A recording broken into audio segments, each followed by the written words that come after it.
Judge Morgan, good morning.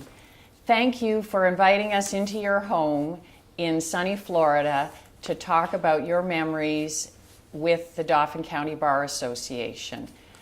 We very much appreciate your time, and I know that folks will be so pleased to hear your memories of our wonderful association. Judge, tell me a little bit about where you grew up. I was born in Wilkes-Barre, Luzerne County, and educated in the schools of Plymouth, Pennsylvania. Of course, this was during the Deep Depression years. Things were very difficult in the anthracite coal regions. Both of my grandfathers were Welsh coal miners. In high school, I tried to play a little football and got hurt. Decided to do other things, dramatics and writing, oratory, things of that sort. Where did you go to your undergraduate?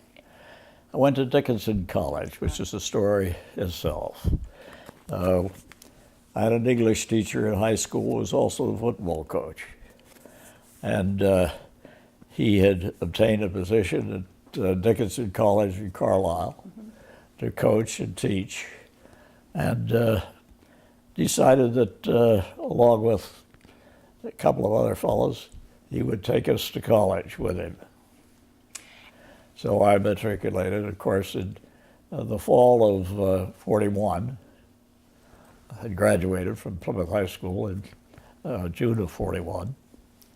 And of course, December came along and things changed a great deal. Now, I know that you were in the service. Did you have to leave Dickinson College to go into the service and interrupt your undergraduate education? Yes. I enlisted in October of 1942, was called to active service in 43, and was on active duty until June of 1946.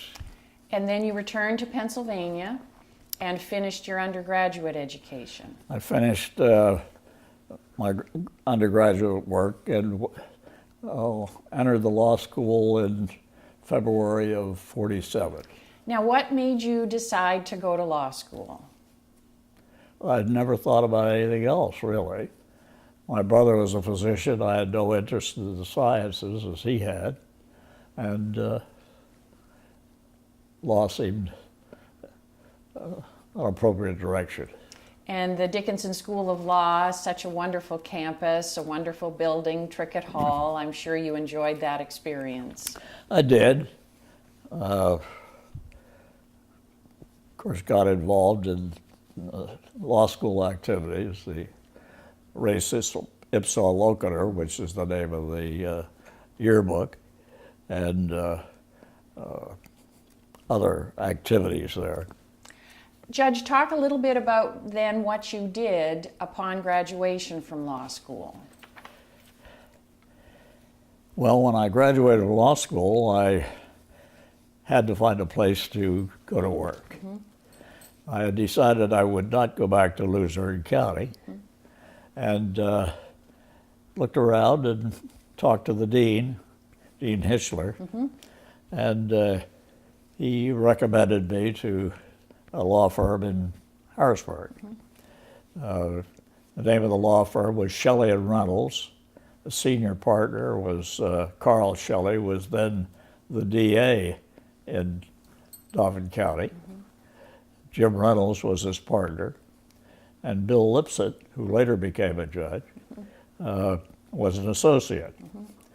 And I had 10 very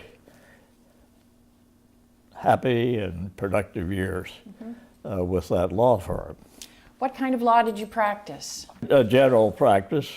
Coming new into a community, you try to develop as many contacts as you could to generate some business. You search titles. The DA would appoint me to the lunacy commissions, and I also worked on the Hill, the sessions of the legislature were much shorter in those years. And I was counsel to the majority leader for a period of time, and just generally tried cases and practiced law. Now, when you finished with the law firm, what was your next step in your career? I decided to open my own office in another location, and a very good friend of mine was David Cohn Esquire, a prominent lawyer in Harrisburg, and a very good friend. And he had offices in his building, and I opened offices there and continued my practice. Now, I know that you worked in state government as well, Judge, the Department of Education. In those days, assistant attorneys general could also conduct a private practice. So that I served as an assistant, later a deputy attorney general, as chief counsel for the Department of Public Instruction. Now, the Department of Public Instruction, is that now the Department of Education? Yes. In the early years? Yes. Wonderful. Now, then, your ascension to the Dauphin County bench. Tell me a little bit about that. There had been a change in the political winds in Dauphin County, and my friend David Cohn became active in the more recent hierarchy of the politics, and recommended and assisted in persuading Governor Schaefer to nominate me, and my name was sent to the Senate, where it remained in committee for some period of time. Now, upon that appointment, you then would have served where you then had to run for your first election. Can you talk a little bit about that process? Well, we first had to be appointed by the governor, and what happened when the legislature adjourned sine die, Governor Schaefer then appointed me as judge, together with John Dowling. I can remember very well the Attorney General calling us up and saying, "Run up to the Capitol. Time is getting short." It was in December of 1970. John and I did that. Were sworn in. President Judge in Dauphin County then was Judge Kreider.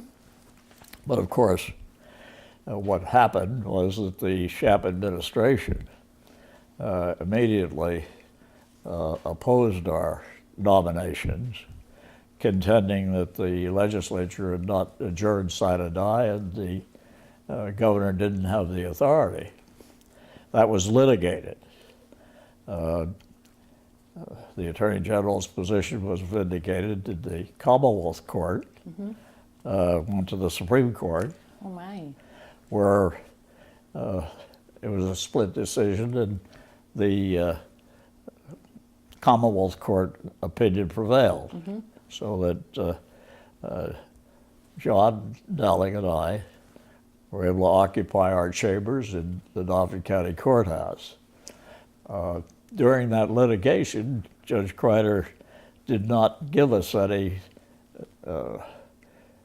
assignments because of some uncertainty as to whether we would ultimately prevail. We did, and of course also ran for election in '71, along with Richard Wickersham. Do you have any memorable cases that you might want to talk about? Of course, there are some memorable cases, but I had a particular philosophy about that kind of issue because every case is extremely important to the litigants, to the lawyers. The the jury should be as interested as they are in the outcome, and so that the interest is really focused on what happens in that arena called the courtroom. Of course,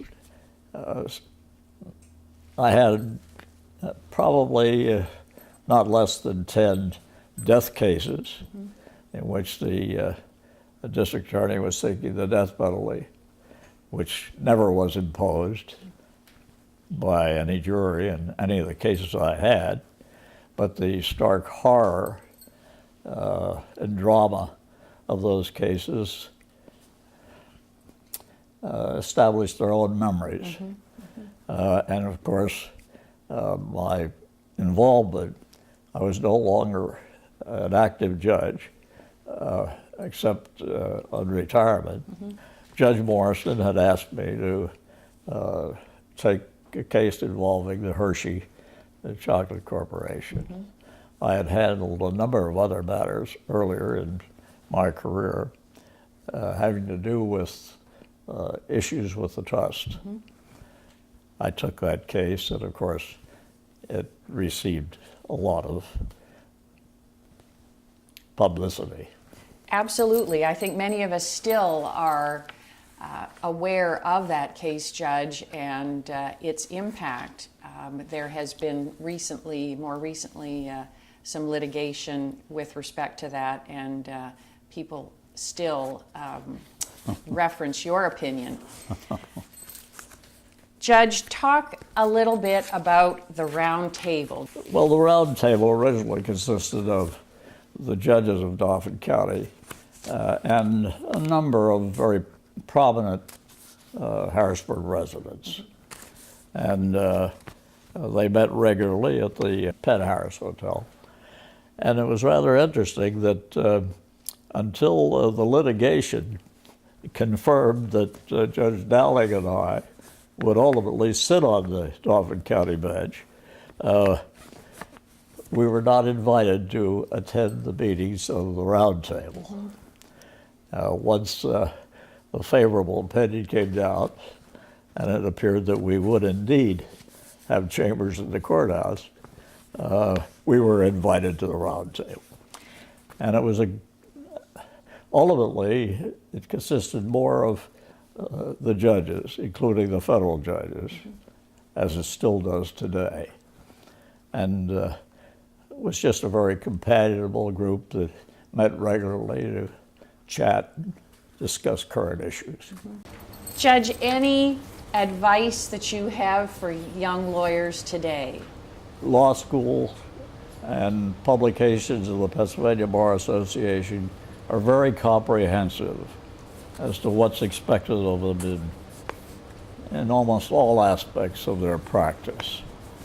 I enjoyed the young people who served in those capacities at that time, including lady lawyers. It was an interesting evolution. Now, speaking of lady lawyers, Judge, how many women practiced law in Dauphin County? Do you remember any of them? Well, I remember very well that when I first came to the bar, there were only 2 women. Henrietta Wickebeck, and the name of the lawyer who was not quite as active in general practice as Henrietta was, but there were only just the 2. And of course, as has probably been mentioned to you, when the bar banquets were scheduled, a box of candy was sent to the lady lawyers, and they were not invited to attend.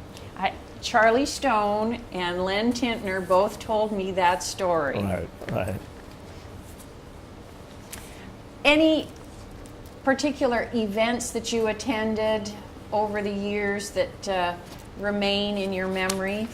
The group of lawyers that came to the bar in the years between 47 and 49, and there were a number that came at that time, whose educations had been interrupted, but were somewhat older than would normally be expected of recent graduates. And the Bar Association in Dauphin County accepted the fact that these were somewhat more experienced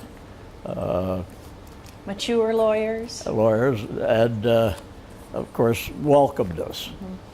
And we enjoyed the bar activities along with the more senior lawyers. And of course, the Bar Association dinners were an event, sometimes riotous. Judge, any mentors that you had that helped you along with your career when you were a young lawyer? Oh, there's no question about it that Carl Shelley was very important to my career, because in those days we still had the preceptorships in which a senior lawyer agreed to monitor and instruct.